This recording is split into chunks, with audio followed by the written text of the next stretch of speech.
All right, y'all, we made it to Luxor. We're here. Me and everybody. It's time to go. Thank you, thank you. Yeah. So, we're getting ready to go to the boat. Check in, relax for a second. Take the van to the port. Uh-huh. So we good to go. When it rains here in Luxor, every 2 or 3 years one time, all the children in the street make like a party, you know? Yeah, because it's not having... sounds like California, sounds like Los Angeles. Yeah, but here we have the dried weather. We have the summer heat, here it's hot. The winter here it's perfect. Without humidity, it's fabulous weather. Nice. Yeah. Right now, It you're gonna felt see a little all the humid greenness to of me, Luxor. It felt a little humid to me though. Maybe I'm wrong today. It didn't feel humid. No, not to me. No humidity today. It feels good. Yeah. July here and June, it's hot weather. Yeah.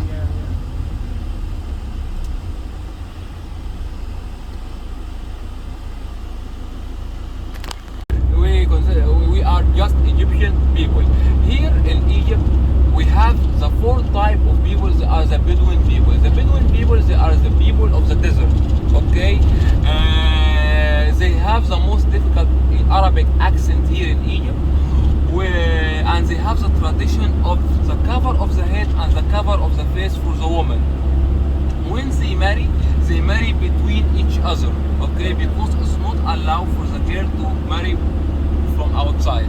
Okay, I cannot tell you the number of the Bedouin people here in Egypt because majority part of the Bedouin people, they didn't have identity cards because they live inside the desert. Okay, the Bedouin people lives in the tribes. They didn't have houses. They have a tent. Okay,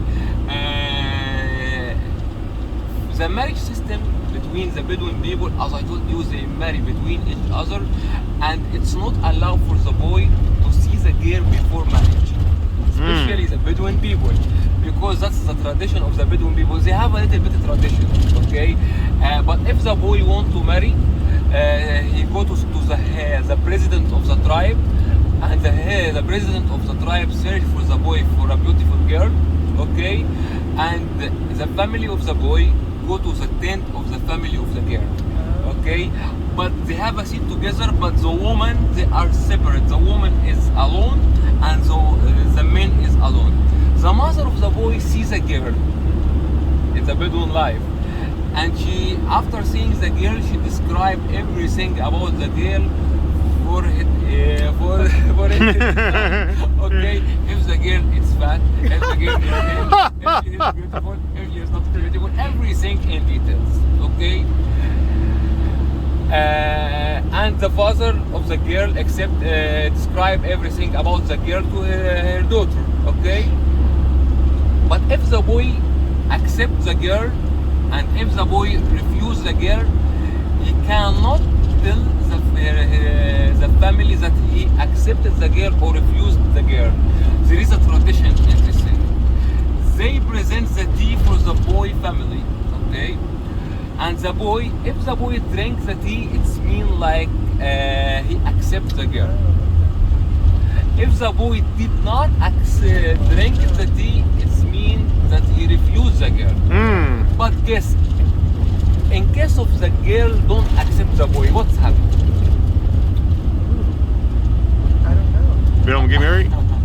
I will tell you, she cannot tell them that she didn't want the boy.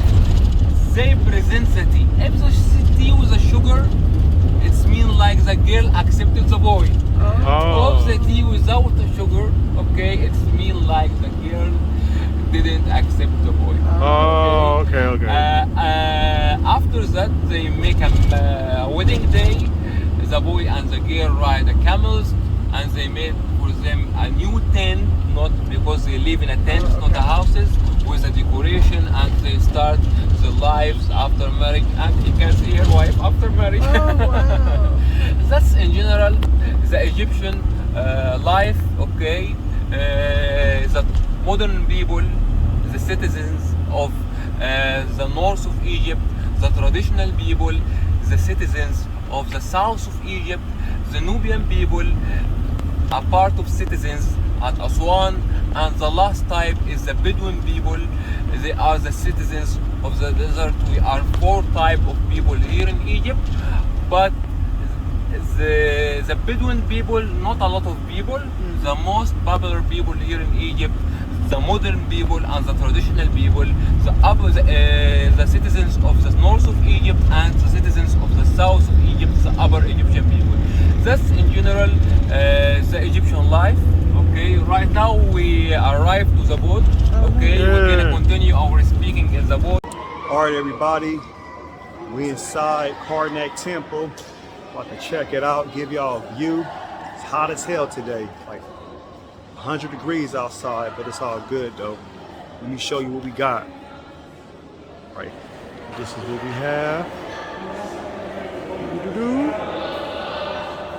Look at that.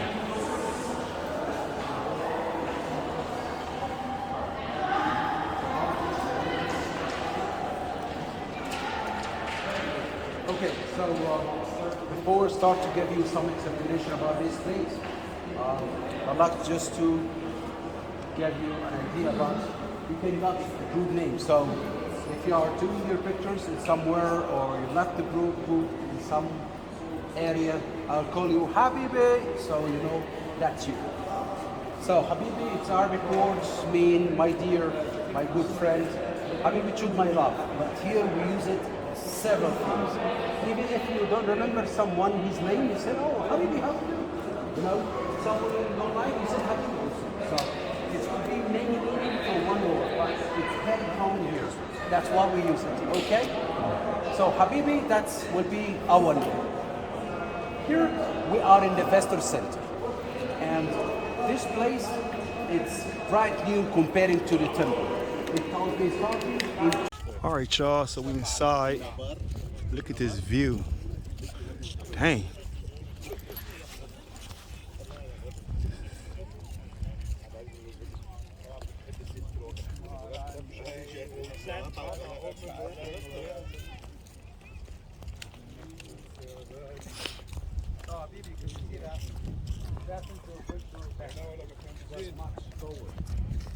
All what we are walking now, this walking level, that is the foundation of the houses what used to be here. But before, the bank is there, and the flood used to cover till here, and that's why they have a harbor, like a docking area. They could dock with them boats in here and got into the temple. Plus, if you look to the sides there, they have a stairs. So they also could dock with them boats and using the stairs into the temple. That is during the festival days. By the way, his festival used to be flood season, summer, June, July. That is the time. And you can find like thousands of people used to come to here, investing the area. And that's why some of the kings even, they left the palaces here in this city and go to the palaces for in the other side, in the West Bank. It's like a rest palace. Because the city started to be very noisy, very crowded of people. Because that is the Hajj season of the god Allah. Here, that is his house. And house in the Egyptian language or the Coptic language, it used to be called Per. Per is house. So that god called Amun-Ra. So this is Per Amun-Ra. What is, yes, Per Amun-Ra. What is Karnak then? Karnak, it's the name of this village. So this is a new name. It's not originally the name of this area. This area, it's Per Amun-Ra. So Karnak because the Karnak village, which is around it, like the temple of Horus, should be Per Horus, but they called it Edfu. Why? Because that is the city name called Edfu. Okay? He is the one who guarding the place, watching the place to protect the temple of God. And there, by God's, he made himself to be the guard of his temple. That means he keep guarding his place. But here, they start to like the ramps in the pyramids. ramps in the temples. What they do is they're using mud bricks, sand, ramp. This is a wrong idea, by the way, because sand with a big stones like this, heavy weight, will be stinging it. So that's why you can see it right behind you. A part of the original mud brick ramp. It's over here, still exists, because this part is unfinished. So they're doing the ramp, they're getting the stones up higher and higher. When they finish the construction, then they are moving this ramp down. While they are moving the ramp, they have to polish the walls, carve it, and paint it to be 100% colorful, as I told you before. Okay, let's go inside. He came on the throne when he was 9. He died when he was 18. Just 9 years on the throne of Egypt. But he comes to be the most famous because the only tomb for a king, they found it intact. It's his tomb. All the gold, the golden mask, the golden coffin, what it's been traveling all over the world, it's for this king. So 9 years for a young king like him, you know, it's not enough to make a big name as he have it now. But that's why I call him lucky. Ramesses II, 67 years on the throne, and his kingdom from Syria in Asia till Ethiopia, we found nothing in his tomb. That it should be, it's even hard to imagine how much stuff should be in his tomb. How big is his tomb itself? No, but we found nothing because the tomb been robbed many times. So here, the marble statue used to have a dish in this thing. It used to have water being brought from the sacred lake. So this water used to be for bless people all time. But if they have jars, they send it with the priests to fill up these jars from the sacred lake. They can take it back for home. And until now, people is doing this. The holy water in churches, mosques, still exists. Yes. Yeah.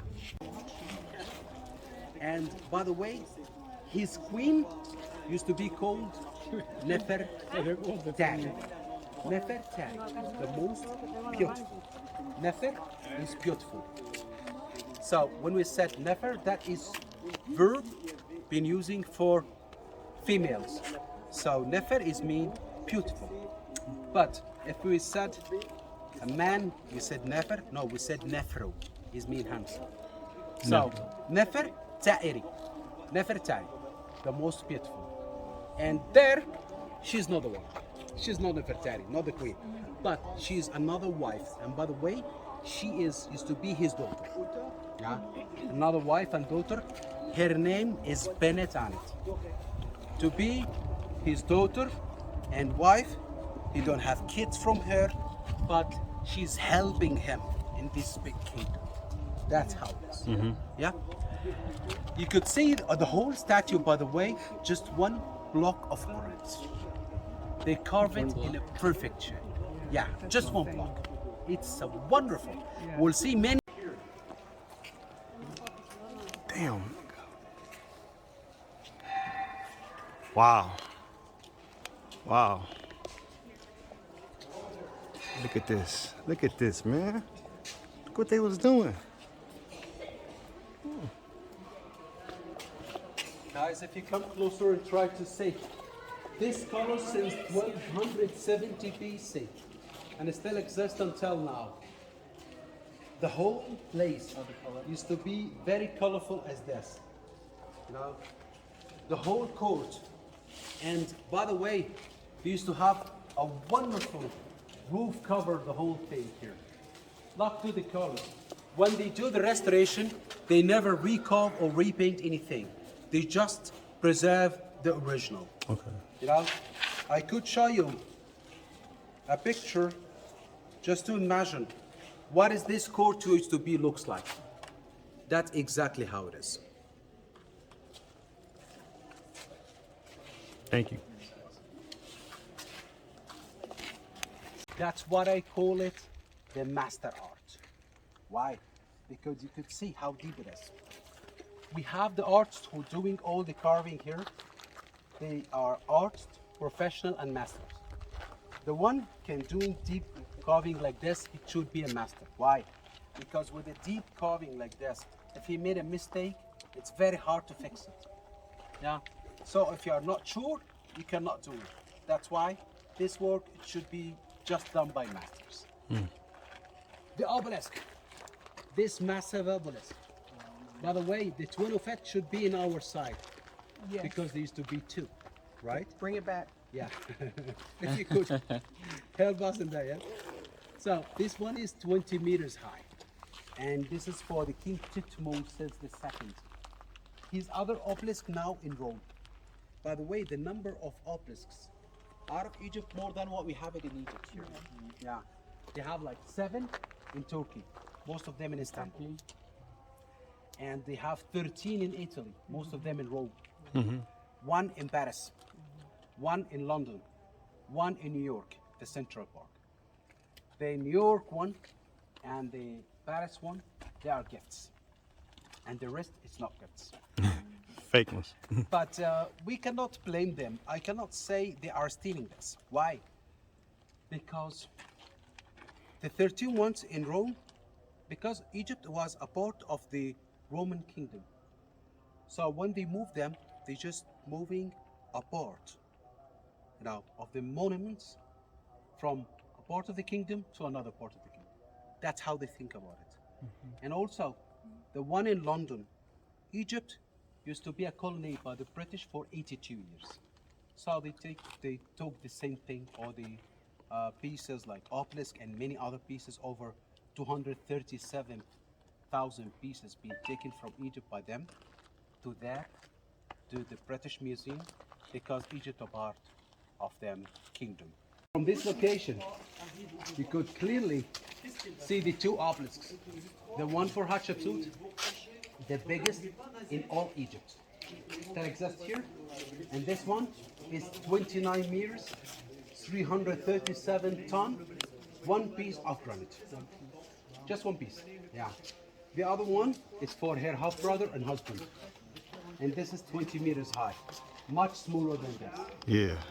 But where's the other obelisk of Hatshepsut? Should be here. But actually, it's got a big part of it, it's damaged. It's broken, and the top part very close to the sacred lake. But when you look to the obelisk, try to concentrate on. You could see the top part color is different than the bottom, right? That's why. Because they used to have walls around of it, except the top part. What you see, the color up there, is the sun effect. But the cover was gold. Yep. From here you can see the difference between the 2 obelisks.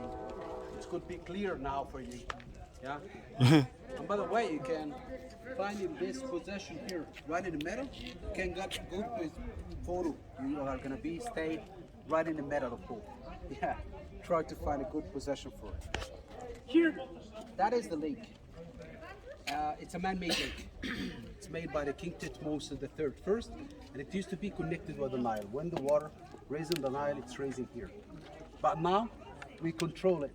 Most of the water inside it now, it's by hour. So we just added this water on. Now, not from the Nile, not sacred anymore as it was. But people, they used to fill up them jars from here, and they take it back after the festival. So people, they will take this water as the holy water. Until now, we do the same thing. I am Muslim. When someone goes to Mecca, said, could you bring me some Zamzam, some water? Zamzam water. So, like that. If you go to Jerusalem, could you bring me some water from the big church in there? Yeah, okay. Because we did believe in this. Yeah. Even it's not real, but anyway, we did believe, we will be happy with it. He can bring me water from supermarket, he said, this is Zamzam water. I'll be happy with it. Yeah. So people will be happy with it, because same water in the lake, it's same water in the Nile used to be before. Okay.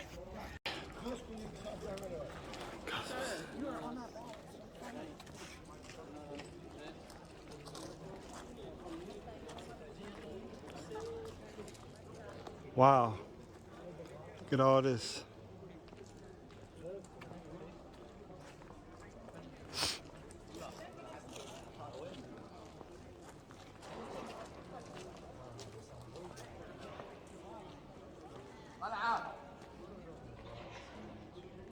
II, who made those sphinxes with his face. But in Karnak temple, the king Nekhlebu, the last Egyptian pharaoh, he did change them to be with a ram head. If you go a few steps in front,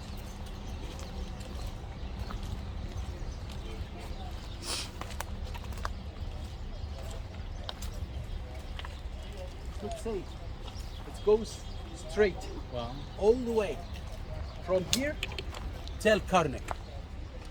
Now, can you see at the end? It's a big tower of lights. That in Karnak temple. By the way, this Sphinx Avenue will be open soon, maybe a couple of months. Even the president will be invited, some presidents and kings from all over the world, and they will open the Sphinx Avenue between Karnak and Luxor.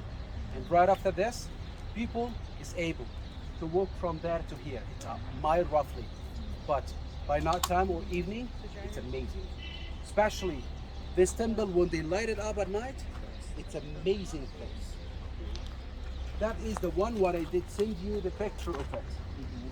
And by the way, most of this temple used to be under sand. Let's go to the ship.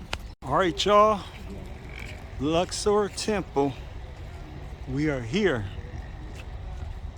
The sun got this glare, but I'm gonna get the best I can do. Dang. Look at this, y'all. Look at this. Wow. Man. Beautiful. Beautiful. Very beautiful. Whew. Man. Right in the bottom, that is the Roman church, which is collapsed. And that is the mosque what they built it on. It's been restored a few years ago. The entrance of that mosque was there. So this is the door, or where is the door used to be, which is mean this is the walking level. Everything was under sand. So when they used to come to pray here, they go from this door to the level, do the purification, and then back to here. When they, yeah, now they really, building all this, and they made a stairs from outside because the mosque is telling you. And this is the newest part, and this is since 930 years ago. 30 years. Yeah, it's called Abul Hajjaj Mosque. The first mosque was down here in this area. And the Romans there from the time of 516 AD after Christ. Yeah. The court what we are in, it belongs to the King Ramesses II, except one part. There's no chapel. This is older because it belongs to Hatshepsut, the female king. She goes, yes, one. We're gonna visit tomorrow. So this is actually the three chapels or the three shrines represent Amun-Ra, his wife and son. Now, for 3 months of them, they're gonna stay here when the father comes to visit them. But not here. They show the columns when they wrote this art. They show it to the like a papyrus plant. Have you seen the papyrus plant, right? Mm-hmm. So they made a group of it. They tied together to be like that. And down the base of it, it's just the black land of Egypt. That's why they show it gray granite, which is black land, and the plant itself showing pink. Yeah. And that is amazing art. From era to another, they changed the art. Because when they hired some people to doing the job in here, this work, what they did, is not just few arts, they are hired them single way. No, actually. What they are doing, same like now we do. When we would like to build a house, we just go for a company, construction company to doing this.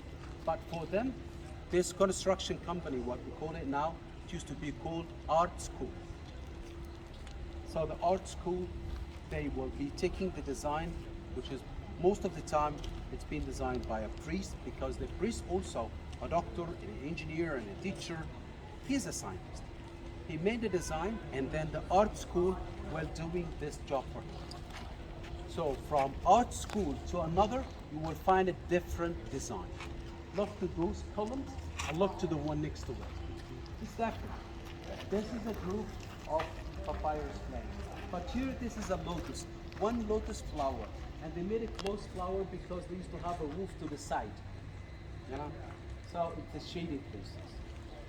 Tie them down of his feet, from the back and from the neck. Probably killed them. Yeah? But to show how they used to be a great general and he do respect them, he start to put their names in the cartouches. Yeah? As a noble, as an Egyptian noble. That means he respect them. So when you look to those faces, that is should be representing the faces of the Syrian and Jordanian. But when you look to the other side, that is the faces of the Sudanese and the Ethiopian. So because his kingdom, as I told you, it's from Syria till Ethiopia. So it shows his capture and it shows the most brave generals he did fight. He start to write their names in the cartouches as kind of respect for them. Yeah. Here, this kind of stones is a very hard stones. We know it's granite, is a volcanic stones, right? So to doing this kind of carving or not, that's really hard. But I'm going to show you. When you see them in the same size, which is mean they are sharing the throne together. Yeah? He has the king, Tut Ankh Amun, and she is Senen Ankh Amun. Yeah? She's older than him. That's why she, at the beginning, used to rule Egypt by his name until he can. And when you look to the broken arm, it seems like she's putting her hand up to his shoulder. She's supporting him by this one. Yeah. These statues, we found it was under dirt in the area. And found by accident. Didn't count his statues here because this court belongs to him. And this court, it started by Tutankhamun and it's been restored by the King Ramesses II first. Before, now Chicago University also, they do a big restoration work on it. Yeah? So that's why you can find the sign of them everywhere around. When we are leaving this court, we'll be starting from there to be in another court, and that is the original temple. Whereas the king Amenhotep, he did started or built the temple originally. You know? So all this part what we did visit, this is the additional part. But the original temple, it's inside. One is allowed here to be anymore. And I told you about the statue of the king Ramesses Tutankhamun. So Tutankhamun is exactly here, over there, by accident. They found in this area almost 2.5 meters down of me, 74 statues. Yeah, one of it, what you have seen for Tutankhamun, and the others, some of it moved to Luxor Museum, and the rest in the New Cairo Museum. Yeah, but some of it in a very good condition, like masterpieces, exactly my piece. Yeah. One is allowed here to be anymore. And I told you about the statue of the king Ramesses Tutankhamun. So Tutankhamun is exactly here, over there, by accident. They found in this area almost 2.5 meters down of me, 74 statues. Yeah, one of it, what you have seen for Tutankhamun, and the others, some of it moved to Luxor Museum, and the rest in the New Cairo Museum. Yeah, but some of it in a very good condition, like masterpieces, exactly my piece. Yeah. Here they show some of the emperors, some of the kings, but they draw Rome while they are standing here, and people used to pray for them.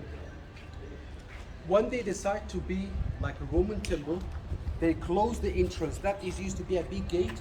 They made it like half arch, and they brought those two columns.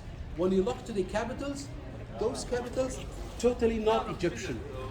When you look to design, this is a Roman design, and that is a part of the Roman temple, as I told you. Yeah, you could tell. Yeah.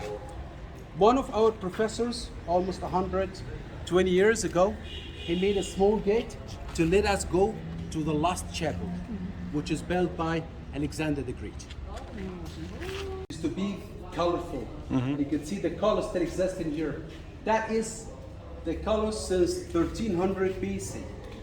By the way, this area almost 2 meters or less, right? And when you look to these two walls, they look now similar. But you know what? The difference between those two walls, 1,000 years. Really? Yeah, because this wall here was built by the king Amenhotep III or Amenhotep III. Okay? And that one here by Alexander the Great. So when you look to them, both they are fascinating. And both look similar now, but 1,000 years different between them. Even the way of art is a little bit different. Yeah? You need to concentrate more, you will find the difference between them. This court here, try to imagine it when it was very colorful. It was actually amazing. Yeah. And why once Alexander the Great, they showed him like Egyptian king. When you look to his dress, he looks like one of the pharaohs. Because he's the one who ruled the kingdom now. So he wanted to show for the people that he respected tradition and the religion of them. So he started to be in front of their gods. Even one of gods is here. And that god, it's showing in several temples here. Yeah. This god used to be important for them. That god, he is Amun-Men, they call him. He is a part or another shape of the god Amun. And that god, he is the god of fertility. He got a story behind him. They said during the fight, when Egypt used to be North Kingdom and South Kingdom, they've been fighting. And at that time, they don't have like a real trained army. So they taking the farmers, architectures for fight. In every village, they leave 1 man or 2 men to protect the village. So they go for fight for maybe years. And that's the reason they left that guy at the beginning, as the legend said. In a village, they came after a few years. When they are back, or the rest of men is back to the village, they found many little kids and pregnant women. So they got really hungry and they decided to revenge by cutting the head at the leg and the arm by opposite way.